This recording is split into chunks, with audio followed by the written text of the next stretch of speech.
Oh, I'm wearing my retainer. Maybe I should take this out. Maybe I won't. Currently, I am standing in my room because I don't have a lot of time.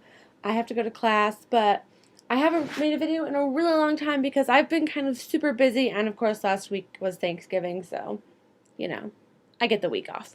Um, but I did go see Catching Fire!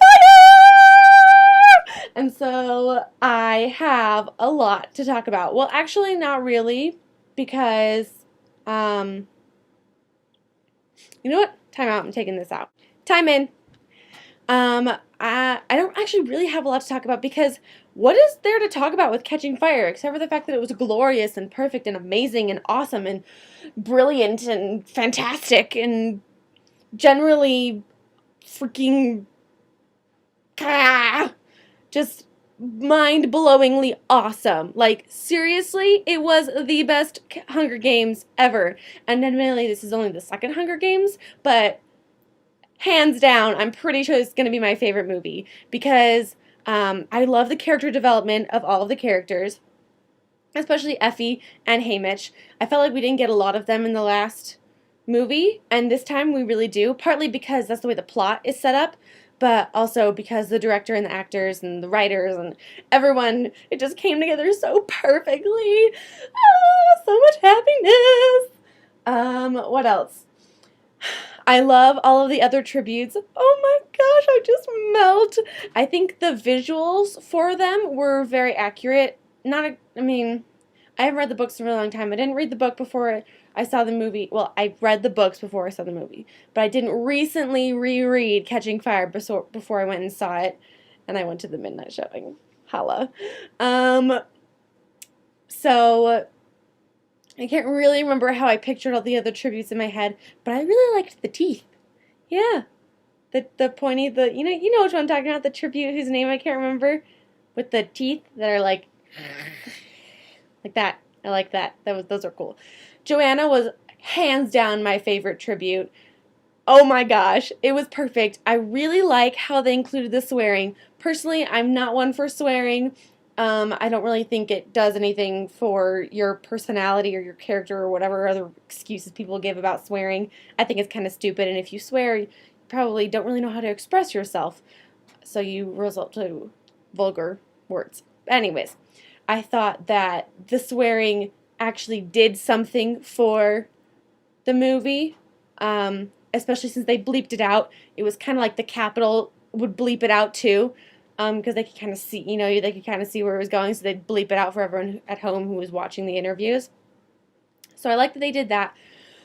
What else did I like? I loved Mags, and oh my gosh, when she died.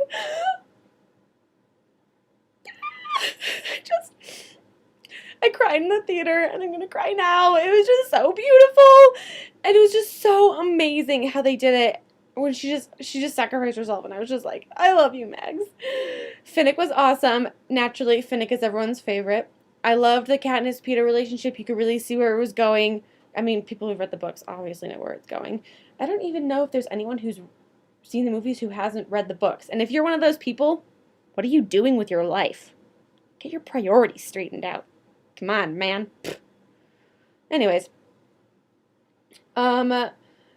there really wasn't anything that I didn't like about the movie. I really, really liked going to see the midnight showing. I think that this is one of those movies that you need to do it for because the fandom is so strong within itself that all the fans want to go to the midnight showing or like a showing where we can all be together and there's like a sense of community in the theater. I don't know about you, but when I saw it, and partially this is just because it was a midnight showing and everyone's super excited and they're all intense about the movie and they're not like, oh, let's just go see a movie.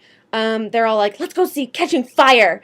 But when things were happening, like the events were playing out, people would respond in the theater about like clapping or cheering or yelling or booing or hissing or crying. There was lots and lots of crying. There was also lots of clapping and laughing and cheering. And that's what I like about it. Like when a movie moves you so much that you have a physical reaction, that's a good movie. This was a good movie. Obviously, it's not to the letter to the book, but I think overall this is one of the best book to movie adaptations that I have ever seen, besides Harry Potter and the Prisoner of Azkaban, because let's be real, that was the closest Harry Potter adaptation, and I really loved that one. That's probably my favorite one. Side note. Um, so yeah, I thought it was a really, really amazing adaptation, and I thought it was perfect, and Katniss Everdeen is amazing, and Jennifer Lawrence, I love you, and Josh Hutcherson, marry me, and, you know, all that good fangirl stuff. Anyways, that's really all there is for this review. So it's not really a review because it's just me talking about it and saying, hi again, I didn't die. I'm still here. Did see Catching Fire. It was amazing. If you have any comments, feel free to put them below in the little comment box. Type them in and hit enter. I like hearing and reading people's comments. I don't really know what I'm going to review next. I'm hoping to go see the Book Thief movie. That's going to be awesome. I haven't really... Oh, I am reading a book that I will probably review next week. You'll see what it is then. Okay, bye.